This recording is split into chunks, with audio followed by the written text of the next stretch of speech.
கேரள மாநிலத்தில் காட்சிகள் எப்படி இருக்கிறது என்பதை பார்த்து கொண்டிருக்கிறோம். அங்கே கனமழை, இதன் காரணமாக மீண்டும் நிலச்சரிவு.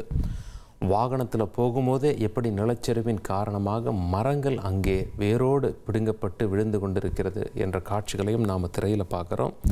கேரளத்தில் மீண்டும் மழை. எதிரொலியாக கண்ணூர் மாவட்டத்தில் எடுக்கப்பட்ட காட்சிகளை நாம் தற்பொழுது பார்த்து கொண்டிருக்கிறோம்.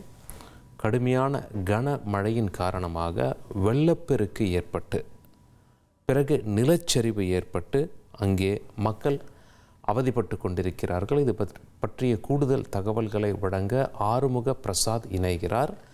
ஆறுமுக பிரசாத், அந்த காட்சிகளை விளக்குங்க. வணக்கம். கேரளாவில் கடந்த ஓரிரு தினங்களாக பரவலாக மழை பெய்து வருகிறது. சில பகுதிகளில் கனமழையும் பெய்து வருகிறது. பல்வேறு மாவட்டங்களுக்கு நேற்றும் இன்றும் ஆரஞ்ச் மற்றும் மஞ்சள் அலர்ட் எச்சரிக்கையும் விடுக்கப்பட்டது.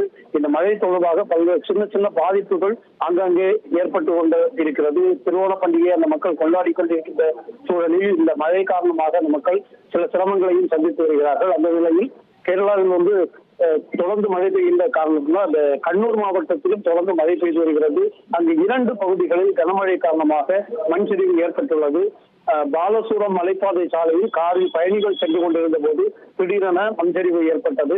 இதனால் காரில் சென்ற மக்கள் சுதாரித்துக் கொண்டு அதிர்ஷ்டவசமாக காரை உடனடியாக நிறுத்திக் கொண்டதால் அந்த சம்பவம் நடக்கின்ற பகுதிக்கு முன்னதாகவே அவர்கள் அந்த நின்று கொண்டதோடு அவர்கள் அந்த நிலத்தில் இருந்து தப்பிக்கொண்டனர். அதே போன்று இன்னொரு பகுதியான காரியங்காடு பகுதியிலும் இதே போன்ற ஒரு மண் சரிவு ஏற்பட்டு அந்த சாலையில் மண் குவிந்ததால் போக்குவரத்து பாதிப்புக்குள்ளாகிறது. இந்த மழையின் காரணமாக அந்த பகுதி முழுவதும் ஆறுகள், குளங்கள் மற்றும் நீர்நிலைகளில் வெள்ளம் பெருக்கெடுத்து பாய்கின்ற ஒரு நிலையும் ஏற்பட்டிருக்கின்றது. உங்களுடைய தகவல்களுக்கு நன்றி பிரசாத். இனி செல்லும் இடமெல்லாம் செய்தி. தந்தி டிவியின் வாட்ஸ்அப் சேனலை ஃபாலோ பண்ணினா செல்லருக்கும் இடமெல்லாம் செய்தி. இதோ QR கோட் இப்பவே ஸ்கேன் பண்ணுங்க, ஃபாலோ பண்ணுங்க.